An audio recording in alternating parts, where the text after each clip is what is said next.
in the golden glow of a sunset, as the last rays of daylight painted the sky with hues of orange and pink, Isabella stood at the edge of the cliff overlooking the ocean.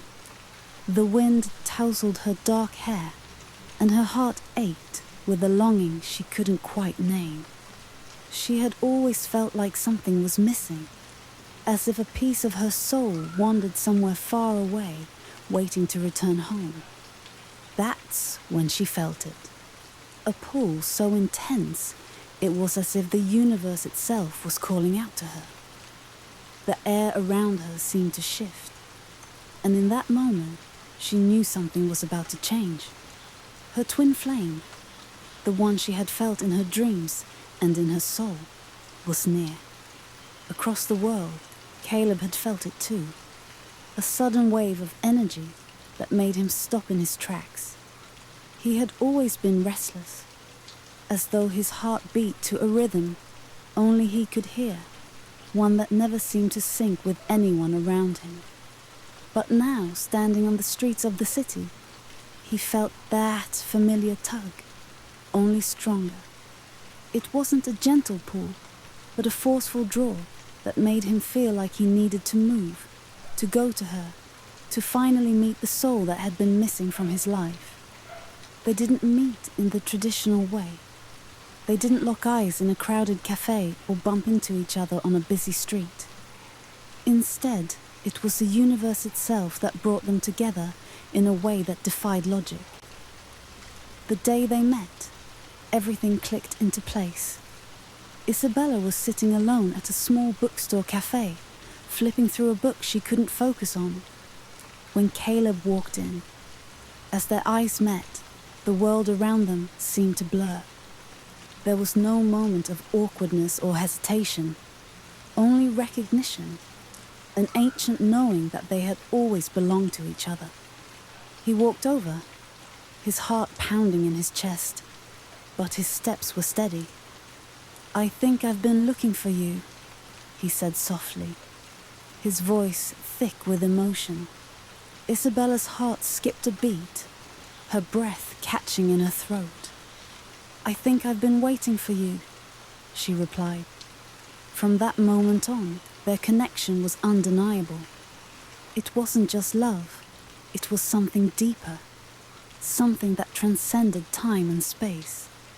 Their souls were mirrors of each other, reflecting the deepest parts of themselves, both light and dark. But with that kind of love came challenges that neither of them had anticipated. The challenges. At first, being together felt like coming home. Their conversations flowed effortlessly, and their energies intertwined as if they had known each other for lifetimes. Every touch felt electric, every gaze full of understanding. They could talk for hours, or sit in comfortable silence, both feeling the immense depth of their bond.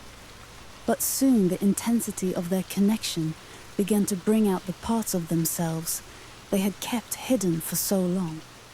Twin flames are mirrors, and that mirror reflects not only love, but also the shadows, the fears, insecurities, and wounds that need healing.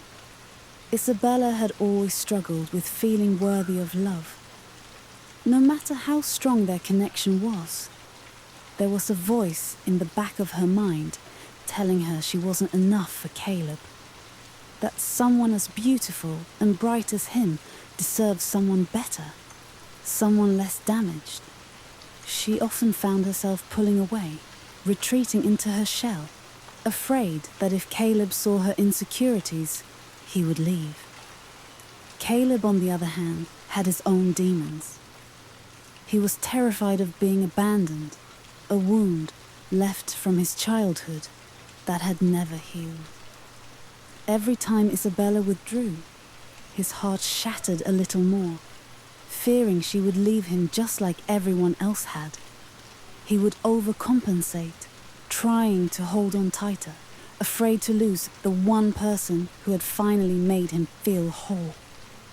Their fights became storms, fueled by the intensity of their emotions. Words spoken in fear, in moments of vulnerability, hurt them both. And yet, after every argument, they would come back together, because no matter how painful the reflection in the mirror, they knew that their love was real, raw and imperfect, but true. One evening, after a particularly heated argument, Isabella stood at the door, tears streaming down her face. "Maybe I'm not what you need," she whispered, her voice trembling. "Maybe you'd be better off without me." Caleb's heart ached as he reached for her hand. "No," he said firmly, his voice thick with emotion. "You're exactly what I need, and I know I'm what you need too. We're not perfect, Bella, but we're perfect for each other. Don't you see that?" Isabella looked into his eyes and saw the truth. He wasn't just her lover. He was her mirror, reflecting her soul back to her, showing her everything she needed to heal. And she was the same for him. They were meant to challenge each other, to push each other to grow. "I'm scared," she admitted, her voice breaking. "I'm scared of how much I love you. I'm scared of losing you.